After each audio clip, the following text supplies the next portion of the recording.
Giving Tribe, in my opinion, the small edge is that Carnage is having a couple of roster switches and changes, which sometimes is a good thing, sometimes is a bad thing. I feel like in the current state, it might be more twisting towards the bad thing. But either way, we're seeing right now being a Viking and Hugo Stiglitz going against Tribe Gaming, who is a German clan. But look at these averages. Tribe 5 average in the pre-qualifiers. But we're starting right off the bat with Exosystem. Tribe Gaming coming in with some super wizards here. Oh, a P.E.K.K.A smash. That's always cool to see, especially, I mean, at this point, people know that, but I just love the lock launcher. I think it's the most, like, the coolest siege machine in the game. And as long as your Warden is not following an Electro Dragon, I think the strategy is really powerful. So let's take a look at how exactly the opening is going to be. Most likely going for the Warden and then sending in the smash, the big push from the top side, which is sometimes a bit risky because if you're considering that the tunnel's on the complete other side of the base, you need to concentrate and somehow get your troops to this town hall. Yeah, the Eagle is now down. Warden got the value of what he was looking for. The P.E.K.K.As, and remember, you have to keep your eye on the Inferno beams, which is not hitting any of these super wizards because it does take up 6. So as long as it's hitting the Warden, P.E.K.K.As, oh, it takes out the multi, but he's now trying to, with the early Warden ability, can he get his way across and opening up this core? Oh, the logs are rolling. Actually, all of those logs took down the defending clan castle, which is super cool to see those troops flying around. At the top side, we can see the king and the royal champ pushing in. And at this point, he has no backup plan. This is all about those troops are making it through. The P.E.K.K.A are getting pushed back into the core. Do they keep beating on the wall? No, they are coming back. And now the jump and Corbin. This is looking incredible. This is looking good. The jump gets its way to the town hall. The queen is taking out these air skellies, which I talked about before. You're seeing a lot more air skellies nowadays. And Exorcist, we asked him what is his favorite attack strategy in the game at the moment, and this was exactly it. He not only did he list saying, "Oh, Super Wizard P.E.K.K.A smash," he listed the exact number of troops, what to use in his response, and that's what he takes here. He knows his army to a T, and it's turning out to be a beautiful job. Could use the invisibility spell onto the queen. No, she goes down from the Town of Poison. Does he have just enough for this Tesla farm? I mean, at this point, maybe we should calm down just a little bit because, yes, there's not too much base left, but we all know, like, we're the Jinx King, so we should, like, calm down just a little bit because he needs to protect the wizard. What he just did, keeping that alive is important. But to be honest, 33 seconds left. Maybe this is just unjinxable. No, he's got this with 25 seconds. The P.E.K.K.A Yetis will clear this 99 and a 100% there into Exos is coming in with the first 3-star for Tribe Gaming. But hey, there is the next attack. Maxi is in with the Queen Charge Dragon Rider attack on his own. And he's bringing a jump spell. This is something which he really likes to do. And the next thing what he likes to do is typically, or what Tribe does, is they're always charging from the far side towards the town hall and trying to jump into the town hall. So take a look at the entry. I guess he's going to double wall break into the scatter and then jumping into the town hall compartment from this angle. And this is something which they have really great success on. So let's see if he can make this work as well. So far, the funnel is perfect. And now it's all about keeping their queen alive yet again and making sure that those Dragon Riders get a lot of value. Oh, does he? The healers are not in the rage spell, though. The queen, but did not need to force the queen ability. Beautiful job. Now using the free spell onto the headhunters coming out, poison onto the super minions. And this king is looping his way off to the right side here, setting the... He is setting the Dragon Riders early, and he's not wasting any time here in the attack. This is super early, and I guess he wants to get rid of this ground expo shooting at his queen. There is the jump set which we were talking about. This queen is now supposed to get the town hall, and there is the blimp to get this multi-inferno tower down to the core. Because, well, it's really isolated, so it's not easy to get in there. The king on the other side is funneling nicely, tanking nicely as well, and even taking down the defending royal champion. Beautiful. And this is looking really good so far. This is looking fantastic. Rages up that queen yet again to help take out this town hall. Rages up by the top scatter shot. Royal champion's making her way through. Another invisibility spell. Queen ability still in the bag. A freeze. Eve Maxi. What a charge. What a Dragon Rider push to the right side. And now the Queen can just pop her ability. No, decides to go in with the invisibility spell. Yeah, the invisibility spell is not that great always on the Dragon Riders, so the freeze has more value for the Dragon Riders itself. I feel like this is why he invested the invisibility spell into the screen. But guys, he's already celebrating. Nice. This is going to be the next 3-star, or at least if it's not going to be, he jinxed himself, by the way. So this was not us, but hey, at this point, it's going to be 3 stars. Max is getting it done, and this match is starting really explosive. Oh, yeah, back to back 3 stars coming in for every single attack so far. Beautiful. Yeah, absolutely. You don't have to go for a perfect defense from all your bases. You really only need one of your bases in theory to hold a super strong defense, and that can make the difference in the war. But Kronos going in with what he absolutely loves to do, I've seen him do it many times, is using the lightning spells. Looking to take out this multi-target Inferno in the court, and even that ground expo. Nowadays, it takes so many lightning spells just to remove expos, scatter shots, things in that nature. Doesn't have any healers. Looking to come in with that Zap Alalo. And remember, the tunnel's on the complete opposite side of where we're sending these heroes now.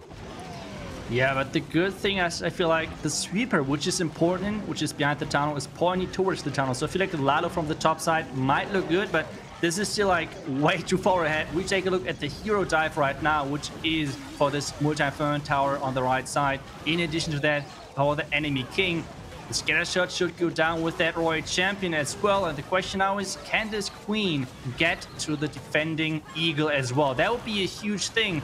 So far, it feels like the push is pretty nice, but it's not. Where's the royal champ? Where's the royal champ going?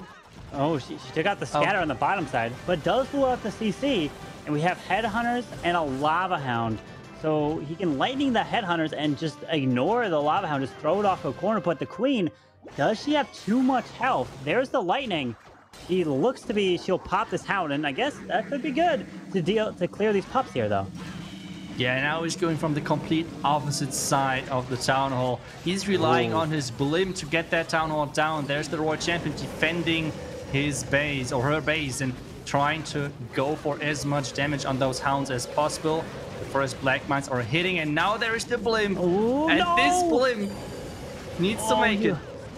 He lost like 2 Headhunters with 1 Spring Trap, but hopefully the other Headhunter can help take out the Royal Champ. The Blip rages over the tower. Sweeper pushes him through, and he does. No, the tornado! No! Don't tell. Oh, it goes down. Just barely. He has a back-end balloons to pick off the air defense, but he got so many balloons left here. What is that loon parade? There is so many loons. As you just said, the freeze on the back end is protecting all of them against this wizard tower. And this is like, looks so easy. Lalo looks so easy if you watch it. But try it on your own. It's like never as that. And now the invisibility spell to keep his loon alive as well. And this with like 40 seconds left is going to be an overkill. And actually, I think one of the first like Zap Lalo, Lightning Lalo attacks in this qualifier so far. Yeah, we're seeing the beautiful use of the lightning spells coming in to take out the core of that base. And when you can clear a core, you can just move your way straight around. And Kronos. Yeah, and it's always like so fun. Like obviously we're doing that as well. Like when you were streaming or attacking on a live stream or something, you obviously try to concentrate and try to get above your device. It is always so funny sometimes when you're seeing those air cams. So it's always so cool. And he's starting off with the lightning, but it looks like the Inferno Tower is not going down. No, I did it. I jinxed it. It's all my fault. I shouldn't have said it. Why did I jinx? Unfortunately for Nebrax.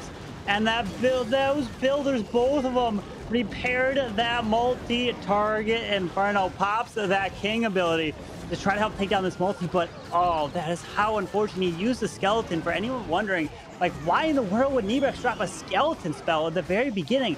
Well, the reason, because he wanted to see if there's Teslas. Remember, a skeleton spell will activate Teslas if they're near it, and then he could have used the lightnings to take them out, and turns out there was no Teslas in the middle, so they never popped.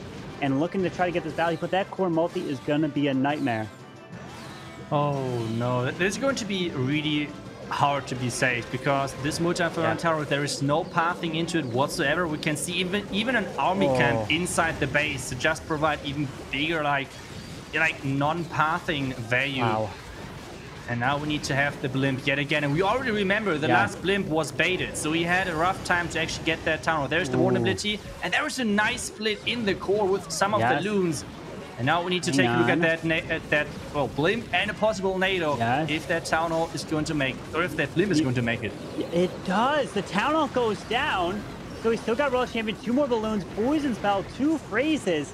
This single target Inferno is a big threat, but this Tesla farm, you get ready, use a poison spell onto probably ground scale. Oh, the CC didn't get lured out. Oh, I did not even realize. And there it is. Hang on. There's just these Teslas dropping 2 balloons onto this Archer tower. Does he have a chance here? He got a freeze. Did it freeze? He does. No way. The Hound's gonna pop. The Royal Champion barely staying alive. 54 seconds. Does Nebrex turn it around? Does he save a complete mess up of a lightning spell? You gotta be kidding me. Nebrex, absolutely incredible. What? He's even shocked himself. He can't believe what he's seeing. What? Wow.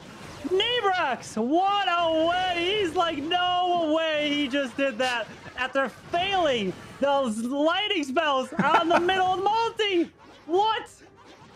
That is crazy. I mean, you tried your best. You tried your best to kind of force like one of the players to. None other than Queen Walkers. So that is going to be a war nonetheless. But Knowledge looking to get that 96% 2-star. But hey, can he get the 3-star? And Leah to take a lightning to the Eagle Artillery. That is interesting, especially like the split up of the lightnings. Like an eagle is taking a ton of lightnings, so you can actually split up the lightnings like that on different surrounding buildings. And he actually preferred to damage the wizard tower and the cannon.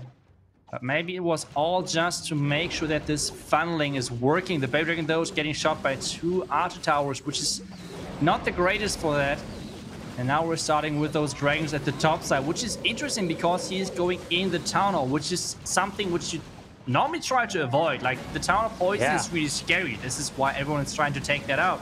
But he is going a complete different route and just pushing everything in there. And he's having no heal spell whatsoever.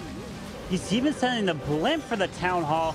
Pops an early warning ability. Looking now to take this town hall down. Remember, the town hall poison does so much damage. Rages phrases over the town hall. The warden ability does wear off, but the Royal Champion is taking out the dragon behind this troops here.